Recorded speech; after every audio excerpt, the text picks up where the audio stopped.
Hi everybody, this is Dr. Sean McCauley. Welcome to the class. It's good to put a name with a face. You see my name in all the discussion board posts and everything. But welcome to the Oyler tour.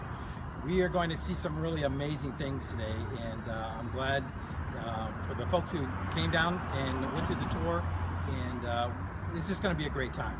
I'm going to turn it over now to Jamie Lugan, who's the resource coordinator for Oyler. She is oversees all these partnerships and everything that happens with the school as far as those partnerships go.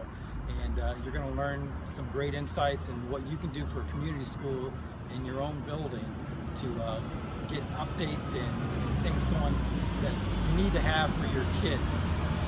As you can tell, we're live on the street.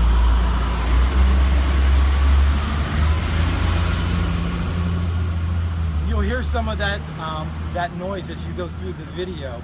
You'll hear kids and people going through the halls, and we'll be walking in on some of the meetings that might be going on in there. But we'll get through it. I want to say thank you to Jamie as we go through this. I want to thank you to Paul Moeller, who's actually filming all this for me to make all this available to you guys. So let's go and check out Oyler. Come on. So community learning started way back when the state of Ohio Supreme Court declared that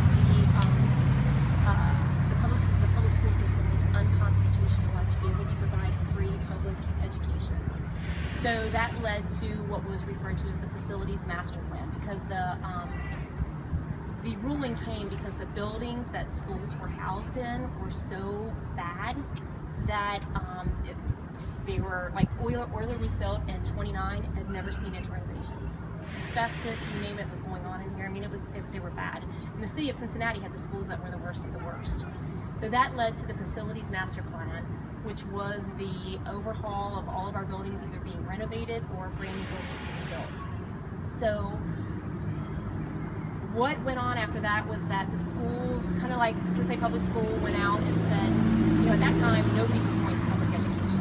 Most people were moving out of the city, moving into the suburbs to attend schools that were, you know, like your county schools, or, you know, that's a lot of us went to either Catholic private school or like Northwest or Oak Hills, things of that nature. Nobody was staying in the city of Cincinnati.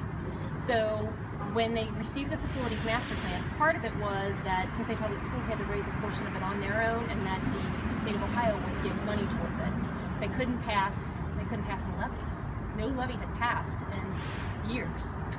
So they decided really quickly, we need to figure out what the model is going to be. So what happened, they brought my boss, Darlene Kemine, and I do not work for Cincinnati Public School. I work for a nonprofit called Community Learning Center Institute, and that is what's called Oyler's lead agency. So the lead agency is the agency at a particular school that hires the resource coordinator, which is my role.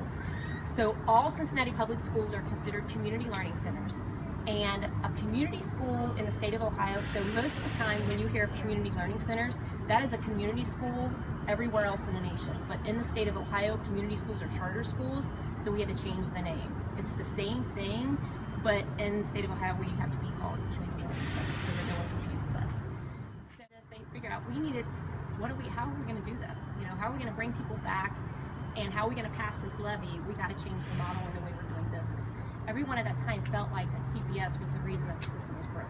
Education was down the toilet, enrollment, you know, people were leaving, so they very well couldn't fix a problem that they were being blamed for. So they hired an outside person, my boss Darlene Kemine, to do the community engagement piece. And what this was a neighborhood by neighborhood, individual community engagement. And we're not talking, like when you say community engagement to a lot of different places, they think high level, we're gonna get all the business people in the room, we're gonna tell these folks what they need to be successful.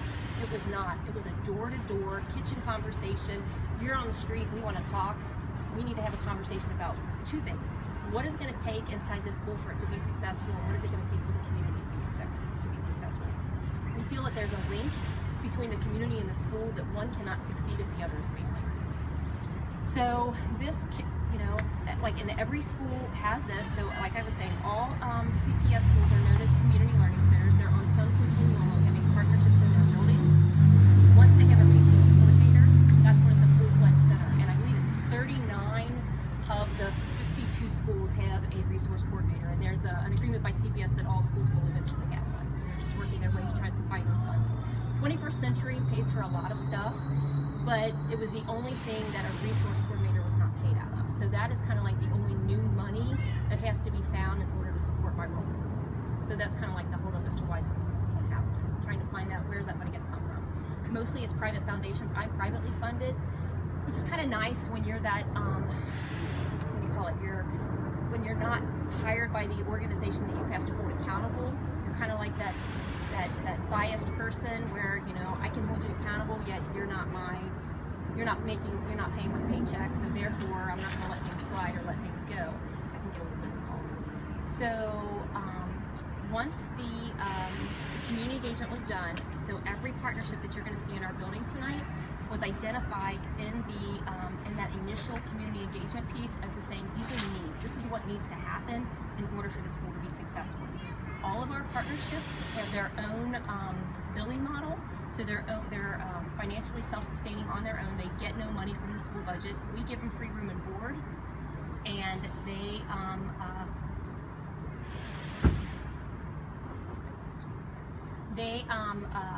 and access to the customer, and then the only overhead that they have as a business is salaries, which that's a pretty sweet deal because you're going to be doing business out in the neighborhood anyway. So therefore, instead of you having to pay rent or electricity or paying someone to come clean your place, we have that already. We have the space, we have the janitors, we have the secretaries, the electricity's on, the lights are on.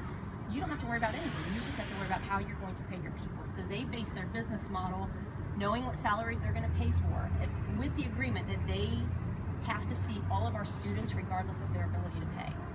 Now, with their billing model, there is, they bill insurance for a lot of our medical and mental health services. They do bill for that. A lot of the other ones, they just have their own self-sustaining methods. And the process for Oyler, what started it is, when we met with the community, the original plan CPS had for Oyler was to tear this building down and rebuild it over in the brownfield. The community folks were so enraged. They said, you are not taking our building out of our neighborhood. This is our school, and we want a high school. At that time, Oyler was a pre-K through 8th grade school and had asked for several years. We were aware that our dropout rate was bad, but we could not convince the district that this is what we needed. They were like, no, those people need to leave that neighborhood. They need to get out of there. They need to move away. We deal with a primarily urban Appalachian culture, and they tend to settle. They're not going anywhere, and you can't make them. They want to go to school, but they wanted to go on their own terms. To CPS, it looked like these people just don't care about education. We were able to prove that 85% of the students that left us in the 8th grade never made it to a 10th grade seat. Highest dropout rate in the nation. Highest illiteracy rate. So most of our parents, the top, probably the reading level, at one time when the model for CPS was 6th grade, they would just drop out in 6th grade and not come back. And then when we went to the 8th grade model, they would just leave school in the 8th grade. So a lot of our families and adults read to probably the 5th to 8th grade level, somewhere in there. So when we're doing permissions and stuff, we have to take all of that into account. So for Oyler, like I said, we were infant 6 weeks of age through 12th grade now. We have about 67% of our population is white urban Appalachian, 30% African American, and then a very small percentage of Hispanic descent. None of them are ESL learners. They all speak English. 98% of our families are below poverty guidelines, 35% in extreme poverty, and 30% of our students are homeless, fitting all definitions of homelessness, whether that's on the streets, in a shelter, or doubled up. So every service that we have that you're going to see, again, as I was saying, is identified in the community learning center process. We'll start with referred to as our mental health wing. We partner with St. Aloysius Orphanage. We have 3 full-time therapists, 2 part-time therapists, a part-time nurse practitioner, and a full-time family caseworker that all they do is service kids with mental health needs. So each of our full-time therapists have about 30 people on their caseload, and then part-time therapists have half that. And this is the 2nd year that we've begun serving adults. So, and it truly is, you know, a community thing where we see people outside of Oyler School. Prior to having this service in the building, the only option we had was to send kids home. Usually began with the disruption in the classroom. The student would be removed, sent home. They would do the traditional 3-day removal. They would come back, try to do better, but chances are if it was an undiagnosed mental health need, you're gonna have the same problem. And then you're gonna have that cycle of just Kids coming back, putting back out, kids coming back, and then kids start to earn that stigma that, oh, hey, this child's a troublemaker. When in fact, this kid is mentally ill and not being treated. If you have to deal with if you've ever dealt with any type of mental health within your own family or friends or someone you know of, the waiting list just to get into a therapist, you're looking at anywhere from 6 to 8 months, possibly even a year. Heaven forbid that you would need medication, because that could be up to 2-year wait, 18 months to 2 years. It's near impossible. This method kind of fast tracks kids through. Now it's if a kid is having a problem, and again, we talked about all partnerships, seeing all students regardless of their ability to pay. So if there's a crisis situation where we have a shooting in the neighborhood, or if there was a death in the family, or even something, a divorce, they can get in to see a therapist. They don't have to be on that caseload. Then they can decide if additional services are going to be necessary, but they can see them for that moment that the kid's just having a bad day and get them back in the classroom. This method, I think, is so it's so much more successful than a traditional therapy setting, simply because these therapists know our kids. They know them inside and out. They see them on the playground. They see them interacting with their peers. They see them interacting with authority. They see them at home. I mean, we are walking distance between the majority of our kids' houses. We know what the families, where they come from. I mean, it's so much more enriching, and the solution and the therapy is so much more well-rounded, because they get a true picture of what that kid is, instead of someone seeing them every other Thursday at 3 o'clock, where they can simply say, hey, everything's great in my life, I can be discharged. Here, before we even think about discharging, we're getting in touch with teachers, we're calling parents, we're looking at administration, from principal to assistant principal, to say, hey, what's going on? How are things happening, before kids on mental health caseloads are suspended or expelled. The therapist is actually called in on the meeting, so it truly is an aligned and coordinated services. And we know how many kids per day these people need to see in order to remain financially self-sustaining. It's in the school's best interest to keep them, successful, because that's what helps keep the school successful. Because if you think of all those kids that constantly got put out, all that lost instruction, you have to answer for that in your attendance rate. So it's a win-win for both the school and the partner. With one site, and we were limited to the number of kids we could take, so 75. We might have 200 kids that fail the eye exam, so of those 200, we had to pick through and figure out who were the worst of the worst that could go on this event. And not that these parents lacked the insurance to be able to get eyewear. It doesn't take you long to realize you were down here in no man's land. There is no place to go get vision care unless you have to go up the hill. There's no grocery stores, there's no libraries, there's nothing down here. And when you're already struggling to make ends meet, and you're worrying about putting food on your table or getting hygiene products, in our families, if you've ever dealt with an Appalachian family, they tend to be a little bit larger. I mean, it's not uncommon for some of our families to have 4 or 5 kids. So if you're heading up the hill on a bus, that means you have to pay bus fare for everyone. So you pick and choose on where you're spending your money. So chances are those kids would never get a pair of glasses unless they were able to go to the one-site event, which was total chaos in its own right. I mean, it was a great thing. We were able to serve some kids. It was like this all-day event over at the museum center. All those lines that say don't cross here because you're going to set off an alarm. We set more alarms off in the museum center, I think, probably than in the history of the museum center. They're all wanting to touch, like, oh, is the alarm really going to go off? It's like, yeah, don't touch that. So after his visit, we started receiving phone calls for a mobile eye unit, and this is when we were in swing space up on Grand, and the building was still being renovated and designed. So they came in, wanted to do this mobile eye unit, then talks kind of expanded, and they were like, wait a minute, this was originally supposed to be our library. We didn't have no money in the budget for a librarian, and we didn't have any books.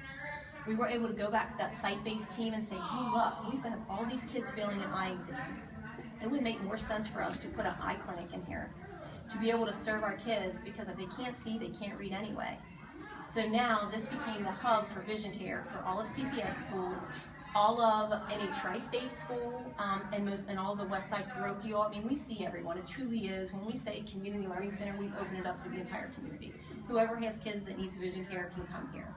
And the whole ability to pay, so they do bill insurance, but there is a set of glasses that are provided through one site, so that if someone does not have enough insurance or they have no insurance, they can still, if they need glasses after the comprehensive eye exam that takes place in there, they will walk out with a pair of glasses.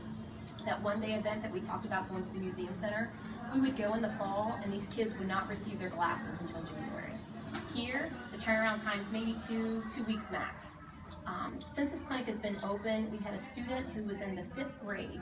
I wear a -4 contact lens. When I take them out, I cannot drive. There's no way I could perform in a classroom. We had a student in 5th grade who was diagnosed with a -9. Can you imagine a -9 trying to do work? But when you don't know that something is not right, you think everyone's seeing that way. You don't know what you don't know. So we were able to uncover, we had students with disabilities classroom where 13 of the 15 kids got glasses. We had a kindergartner who was due to be tested for an IEP that would have cost taxpayer dollar. You know, that's a ton of money. If she was identified and accommodations were needed, it ended up being she just needed a very comprehensive eye exam, because the regular screenings that they do kind of don't go too far to the right or too far to the left. It's kind of like within this range, and she was outside of the range, so no one ever picked up on it. All they knew is she couldn't write and she couldn't read.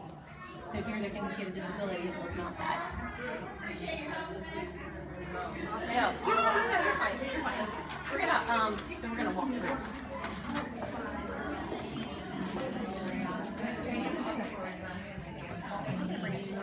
To either renovate the space, to make it yours, to provide the equipment, and then you have the operating partner. The operating partner in all of our clinics is the Cincinnati Health Department. So just like you would be at your own Luxottica or going to get your own eye exam, they have the same top-notch quality equipment, and everything that you have done there, you can have done here. That's the other amazing piece, is that these services are not the type of services that are good enough for those kids.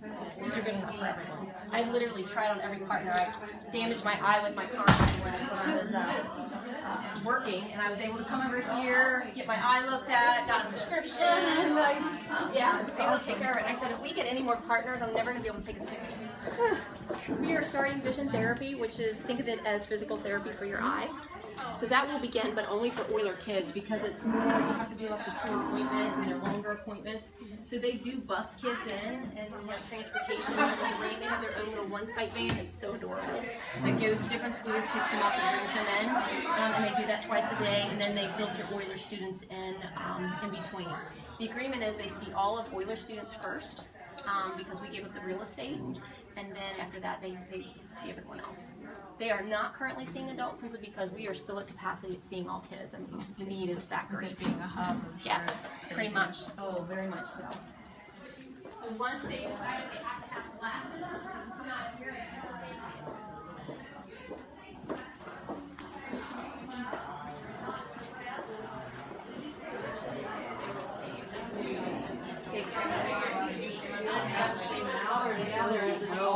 They do the entire school. It's awesome. Yeah. Plus, the continuum of care is so much better, because here it was a one-day event. Yeah. So that if you didn't show up on the day you were going, sorry, you didn't get glasses, and there was no one following. You know, there was nowhere to go to get glasses for these kids. Here, you break your glasses, you come in. Something's wrong with your eye. They're going to keep looking after you till whatever is taken care of, or whatever needs to be done. Are the lenses honed here, or are they sent out? They're sent out. They're sent out. Yeah, they do no lab work here. And have they done all kinds of things to keep that cost as low as possible, even though it's going out? In fact, that's what their meeting was over. Oh, nice. So Dr. Crumpton is the head of all things school-based healthcare. She's the guru for anything. So if you need a clinic, you can call Marilyn. And then Francie Wogan is part of our Growing Well team, and so your specialty is dental, isn't it? To Interact for Health. We have been funding the school-based health forever. And now she's the executive director. So I get 2 jobs. That's right. Yeah.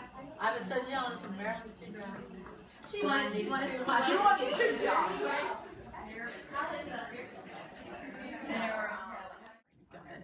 There is an unofficial substation that I don't have a key to, so that is open to all Cincinnati police officers. So the reason is kind of twofold. One, it acts as a deterrent, because the neighborhood never really knows when there's going to be a police officer in our building. But secondly, it's in hopes that it changes the relationship between the child and the police. So many times, the only time our families or our kids see police coming to their house is when they're coming to arrest someone or coming to deliver some kind of bad news. Here, they're able to see police on an even footing. They're having relationships, they're shooting basketball with them, they're out on the playground with them. they're interacting in a way that kids don't think, oh, every time they come, it's only bad stuff. So, you know, we work to do that. A lot of the things that we find out in the neighborhood come through our kids that we're able to pass on to the Cincinnati Police Department. So, and like everything, we're able to control which police officers come in and interact with our kids, which I think is really, really important. You know, we always say there's two types of people. There are those people that come in and know on the very first day that this work is not for them. And then there's the ones that come in and get sucked in and stay for life. So we look for that in all of our partners, whether it be a police officer, a teacher, a partner, dental hygienist. I think we had one mental health partner, a therapist show up that literally, I think she came in, saw one family, and was like, yeah, no, I'm not coming back. Exam rooms, we have a full-time registered nurse, full-time nurse practitioner, full-time health assistant, and a full-time caseworker associate. All they do is service the medical needs for Oyler and the community. They do sports physicals, immunizations, well care checks, early childhood checkups. Last year we had an outbreak of pertussis. You didn't hear about it on the news. We didn't have to close our school down. Same with the flu. We were able to take care of everything right here on site. Treat the student and treat everyone else that was infected or come in contact with that child, and never heard about it anything further than what we knew, you know, on the school side.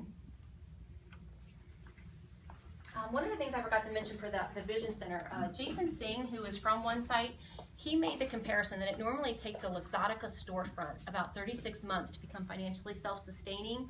It took the Oyler Vision Clinic 10 months. So they were pretty busy. Partner, Delta Dental. This was about, I guess it was 3 years ago. This used to be our last office space, teacher workroom, lunchroom / cafeteria storage. And that ended in like May 3 years ago. That following September, this thing had been converted and turned into a to our dental clinic. And the door that used to walk in now just is like this obsolete closet that does nothing. So for dental, the need was so great that we have a dental clinic right across the street. To get an appointment over there, the waiting list just for a cleaning is 36 months long. You're never getting in for a cleaning. And it doesn't take you long to be down here to walk around to see that the majority of the adults are missing their teeth. And it's not, I don't think that they care about their teeth, there just is no access to care. That clinic is always full. I mean, even to get a medical appointment, prior to having all of these clinics in our building, you know, the clinic, which is right across on 8th Street, if your child was sick, in order to be seen for an emergency appointment, your child had to have a fever at least 103 degrees or higher, or you weren't getting in. So, and that meant the cost for emergency room, because that's really the only care that the majority of these kids got, was when they got so bad that it required an emergency room visit. That's how that would be the equivalent for them as to having like a primary care physician. All the equipment you hear, so this, we always say this place has space envy.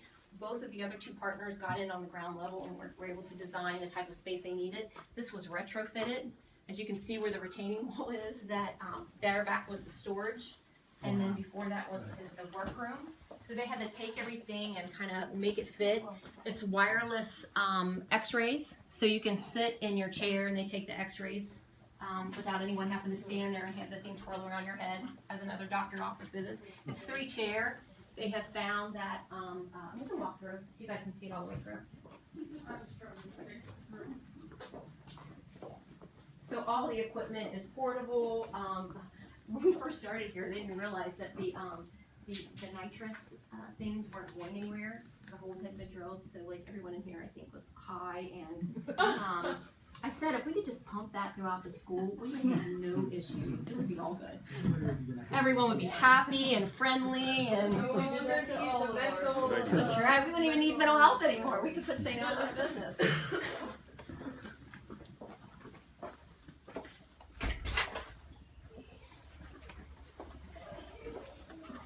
Hey guys, no running, no running.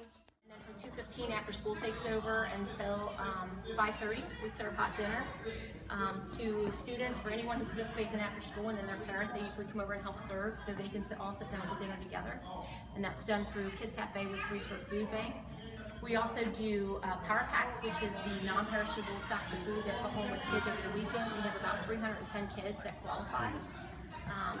And now for this year we added a pantry. So kids grades kindergarten through 6 get Power Pack, and then grades 7 through 12 we have what's called Choice Pantry, where we have items that they can choose. And you know, this job is always like evolving and changing. And I always say, you don't know what you don't know till you don't know it. So here we're giving out all this food, thinking, oh, we're doing these great things, until, you know, it took one of our kids to say, Miss Jamie, you know, you're sending these cans home. Do you have a can opener?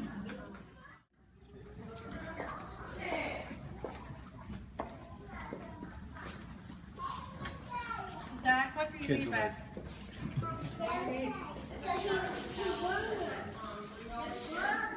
Who is a long-term supporter of Oyler.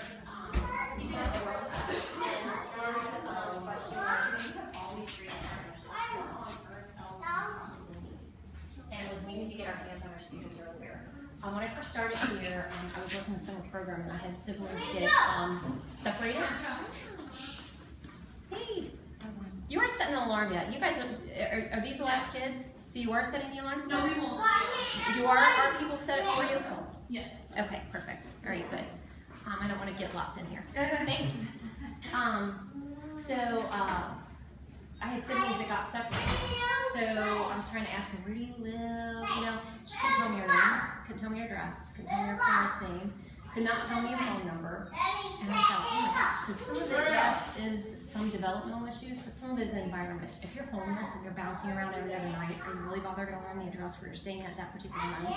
If your parents have the type of cell phone that has a card attached to it, and then every time your minutes run out, you have to get a new card. If you don't get it within a certain time period, then you have to get your number changed. So, you know, some of that is total environmental, and kids kind of process what they think they're going to need and kind of like lose all the rest of it. So that was not for her one of the things she needed to know. I ended up having to take a picture with my cell phone and send it to my staff and say, does anyone know this child? Can you help me identify her so I can get her home? So we had a teacher do that, and we were able to get the child home. But you know, as a 12th grade teacher, why does this kid graduate? 15 people in the 11th grade, we weren't prepared. So trickle down back to kindergarten. And they used to do kindergarten based on crossing. So for the district of Cincinnati, we have a lot of suburbs. Our partner is Cincinnati Early Learning Centers, which is the top-rated early childhood program in the state of Ohio. It's 5-star rated. And originally we just had this site, which was you have to be working or in school. And we had a total of, oh my gosh, so now we have a total of 64 slots, and which we were approved for 18 of those being scholarship spots. So we had a lot of kids that were running around, and eventually Oyler was going to have to answer for that. We were going to have to see these kids as kindergartners, and so why not get our hands on them, kind of get them socially ready to be able to sit in the classroom, hold a book, know what a pencil is, know their name, how to write their name, and little things like that that takes a lot of pressure off the kindergarten teacher. So we were full over here, so there's 3 classrooms. There's an infant room, a toddler room, and a preschool room. So you guys can kind of look in here. And what's great is that we've always had the CPS Head Start program, but the problem was, in order to qualify for that Head Start preschool, you had to go down to the board on the day they said, first come, first serve, everybody down here to sign up. Our parents didn't really have the resources, so our preschool was always full of students that were never going to come to kindergarten here at Oyler. So this way we can prioritize, because it's our partner, we can determine that community kids are first, students of children, well, we never promote that. We don't want an unplanned pregnancy to be a death sentence for a young lady or a young man. So they are first priority on our list. If you have siblings that go here but you live out of Oyler districts, you are another priority case, and then from there they open it up, because ultimately we want these businesses to be successful. So we just try to mandate that the majority of the folks in here are community people. So if we want to look through the rest of our families, don't want people in their homes. So it's much easier for them to meet here, do the necessary work, and then you know, try things. So we can actually, this is the building that we bought.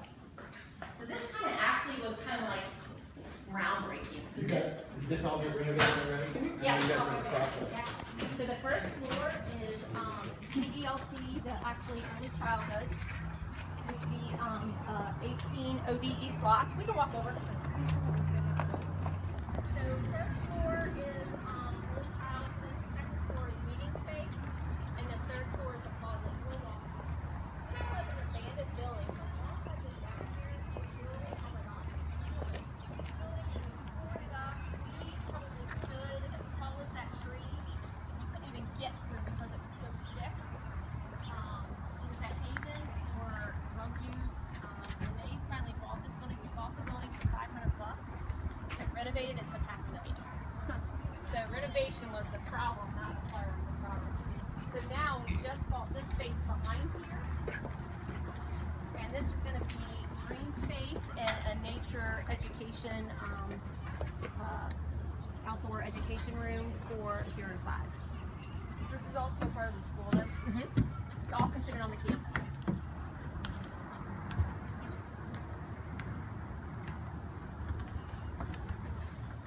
Building prior to renovation.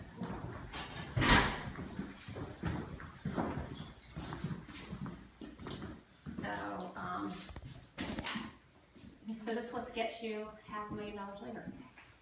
There were a lot of additional things that had to be paid for because of the area. A lot of contractors wanted more money to come down to work. They would only work for specified hours during the day because after a certain time they didn't want to be out in the neighborhood. There's a certain element that comes out down here, you know, after certain hours, and the four corners become a very lively, happy.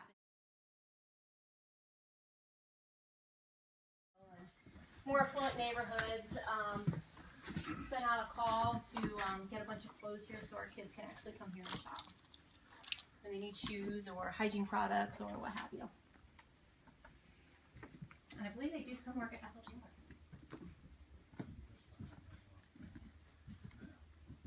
You know, these things are wonderful, but from a coordinating aspect, oh my gosh, sometimes it can be a logistical nightmare. So, you know, I think having the resource coordinator, and you can speak to that from a principal standpoint, I think makes all the difference. There's no way you could handle all of this stuff. Will you guys go do something like this in your buildings as a principal?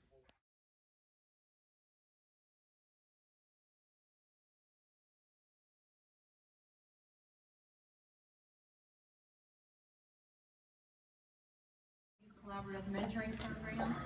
All of those are housed upstairs.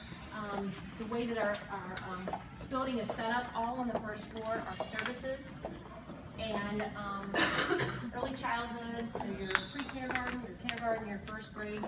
Second floor on that side of the building is grades 2 through 4. On that side of the building is 5 through 8. And along the corridor here up on the second floor is your specialty, your art, technology, and music. And then the third floor is dedicated to high school. When we were renovated, the only new space that was built was the gym. So, let's ask him that question. Hey, Mr. Scholl, how much do we charge for admission? 2 and 1. How much do we charge for admission? $2. For what? To get in. Junior high is $2 for adults. $2? Well, we got 1, 2, 3, 4, 5, 6, 7.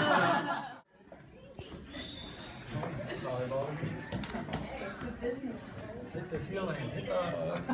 Highway robbery going on there. No, we take care of all of that. But I don't know. This place is swimming in blood. Well, you would think that we're a bunch of paupers from the way they, you know, make people pay for food and stuff. So this is our Al Hampton mentoring room. So this is a room that started with one man. He was a retired principal from New York, just showed up one day and wanted to work with kids. They put him out in the hall with a desk and said, go to work. So then he went home, told a couple of his neighbors, showed up the next day, that he had to get a couple more desks. Went home, told his Sunday church congregation, and Christ Church Cathedral is still one of our biggest mentors. So what began with one man has now expanded to 80 different businesses that send us over 400 people 5 days a week to work with our kids one-on-one in grades 1st grade through 5th. So the way it works is that we use data to determine those bubble kids who need that little bit of extra help to pass the test. They come down here and work with an outside mentor, which leaves the teacher in the classroom with that smaller core group that needs a little bit more, attention from the teacher. It's a 30-minute commitment. It's very highly structured. Every student in here has a binder with their curriculum laid out. Every picture that you see on the wall are people who've been here for 5 years, except these folks over here who are now celebrating their 20 years. So people have been here for a long time. And people always say, why? Why do you think this program is so successful? I said, for one, I was never in education. I am from corporate world. I have a business mind. And I think, there's a lot of businesses that want to give back. One, they don't know how, but schools don't know how to make it work. You're on a tight schedule. If you're working in business, you might have an hour at lunch. You don't want to be late.